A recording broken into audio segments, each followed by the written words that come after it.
আমি এবং মাসুদ রাজশাহী শহরের বিভিন্ন জায়গায় তালিকা নিয়ে নিয়ে বের হতাম যে কারা কারা খাতা দেখছে তাদের বাড়িতে। যা বলতাম যে আপনি কি খাতা যদি দেখেন আপনার বস্তা কি বাসায় রয়ে গেছে কিনা। তো এক পর্যায়ে 1 মাস ঘুরতে ঘুরতে আমরা এক পর্যায়ে ওখানে সিটি কলেজের একজন ভাইস প্রিন্সিপাল ছিল, উনি মারা গেছেন।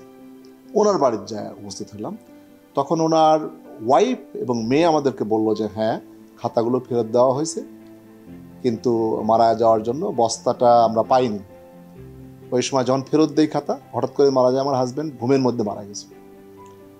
ভাইস প্রিন্সিপালের ওয়াইফ বললেন। এরপরে আমরা যেটা করলাম যে তখন বললাম যে ঠিক আছে, তাহলে একটা ক্লু পেলাম যেখান থেকে এই বস্তাটা হয়তো হতে পারে। তখন দেখলাম যে ভাইস প্রিন্সিপালের ছেলে একজন মাদকাসক্ত আছে। তখন আমি সার্কেলে এসপি ছিলাম রাজশাহীতে। ওই সময় একটা কিশোর ছেলে, তার নাম হচ্ছে রহিম, সে একটা পলিটেকনিক কলেজে পড়াশোনা করত। তখন আমরা জানতাম না যে এই রহিম মারা গেছে।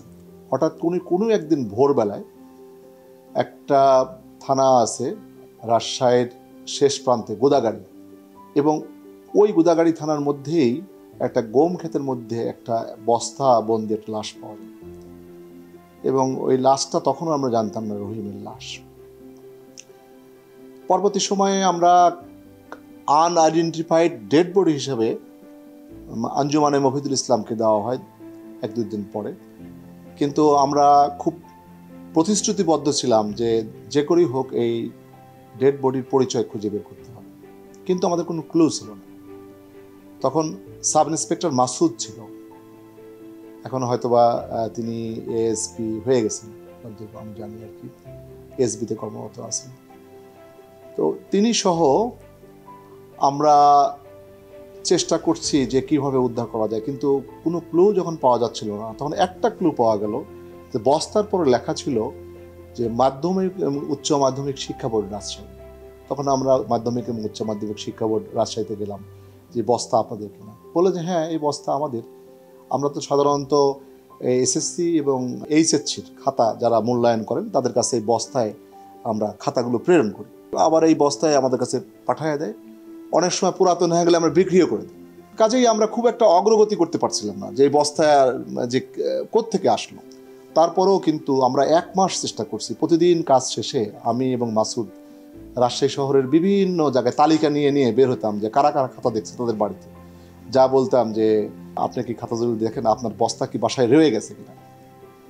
তো এক পর্যায়ে 1 মাস ঘুরতে ঘুরতে আমরা এক পর্যায়ে ওখানে সিটি কলেজের একজন ভাইস প্রিন্সিপাল ছিল, উনি মারা গেছেন।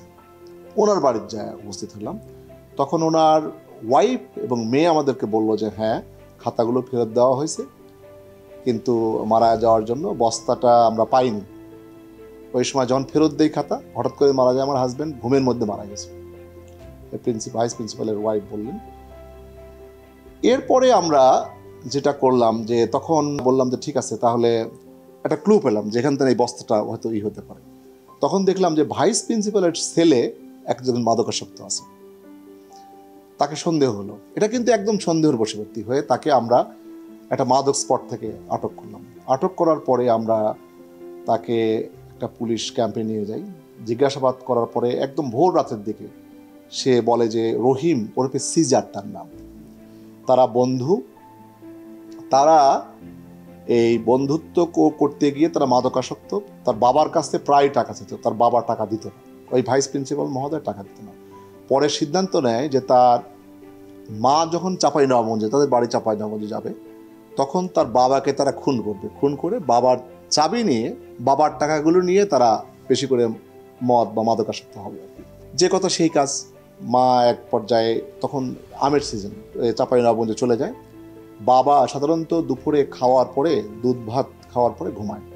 দুধের মধ্যে ওই ছেলে তখন ঘুমের ট্যাবলেট মিশিয়ে দেয়, যার ফলে বাবা গভীর ঘুমে।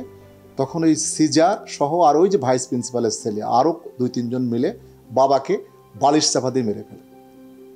কিন্তু প্রচার হয় কিন্তু যে বাবা মারা গেছে হলো নর্মাল মৃত্যু, এবং সবাই নর্মাল মৃত্যু হিসেবে তাকে পরবর্তী সময় যে ঘুমের মধ্যে মারা গেছে হার্ট অ্যাটাক করে, সেই হিসাবে তাকে মাটিয়ে দিয়ে দেওয়া হয়। অথচ এখানে একটা খুন সংগঠিত হয়েছে যেটা কেউ জানে না। এই খুনে করার পরে তারা আলমারির থেকে 2 লাখ টাকা নেয়। এই টাকার ভাগাভাগি নিয়ে সিজারের সাথে গণ্ডগোল। সিজারের বাড়ি ছিল হলো ঠাকুরগাঁয়ে। সে যেহেতু রাজশাহীর আউটসাইডার, তাকে মাত্র 10,000 টাকা দেয়, আর অন্যরা ভাগ পায় কেউ 20,000, 30,000। সিজারের কথা যে আমি এই ঘটনায় উপস্থিত থাকলাম, আমাকে মাত্র 10,000 টাকা দিলে আমি এটা বলে দেবো। তখন এই টাকা দেওয়ার কথা বলে সিজারকে তারা এই আবার ভাইস প্রিন্সিপালের বাসায় নিয়ে আসে। নিয়ে এসে তাকে গলাটি কয়েক বন্ধু, এই যে তার বাবাকে যে কয়েক বন্ধু মিলে মারছিল, এই কয়েক বন্ধু মিলে আবার সিজারকে মেরে তারা একটা বস্তার মধ্যে, ওই যে বস্তা, ওই বস্তার মধ্যে ভরে তাকে ফেলে দিয়ে আসে ওই গোদাগাড়ির গম ক্ষেতের মধ্যে। তো এখান থেকে কি পেলাম? একটা মামলা তদন্ত করতে গিয়ে আমরা দেখা গেলাম যে আর একটা হত্যাকাণ্ড, মানে ওরা একটা হত্যাকাণ্ড লুকাতে গিয়ে আর একটা হত্যাকাণ্ড লুকানো, এবং পরবর্তী সময়ে এই 2 মামলায় কিন্তু জড়িত সকল আসামির আমরা 164 করতে সক্ষম হই, এবং নিম্ন আদালতে 2 মামলাতেই সিজার হত্যাকাণ্ডে জড়িত যারা এবং যারা এই ভাইস প্রিন্সিপাল হত্যা জড়িত, পরবর্তী সময়ে পুলিশ বাদী হয়, কিন্তু হত্যা মামলা রুজু করা হয় এবং ভাইস প্রিন্সিপালের ডেড বডি আবার তোলা হয় এবং আবার ওই ভাইস প্রিন্সিপাল হত্যার মামলায় চার্জশিট দেওয়া হয়। 2 মামলায় বিচারে কিন্তু এই হত্যাকাণ্ডে যারা জড়িত ছিল তাদের ফাঁসির হুকুম হয়েছে। এখানে মুদ্রা কথা এই যে তরুণ প্রজন্ম তারা কিন্তু হিতাহিত জ্ঞান শূন্য হয়ে যারা মাদকাসক্ত, তারা কিন্তু বাবাকেও খুন করতে পারে, তার একটা বড় উদাহরণ এখানে, এবং বন্ধুকেও খুন করতে পারে, তার একটা বড় উদাহরণ এখানে।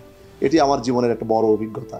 এটি যদিও 2004 সালের ঘটনা, কিন্তু এখনও আমাকে এই বিষয়টি খুব কাঁদায় যে ছেলে হয়ে বাবাকে খুন এবং বন্ধু হয়ে বন্ধুকে খুন, আর মাঝখানে শুধু মাদক আর টাকা। কাজেই আমাদের তরুণ প্রজন্মকে বলবো যে মাদক থেকে দূরে থাকার জন্য। মাদক কিন্তু সকল অপরাধের মূল হয়ে দাঁড়িয়েছে আমাদের সমাজে।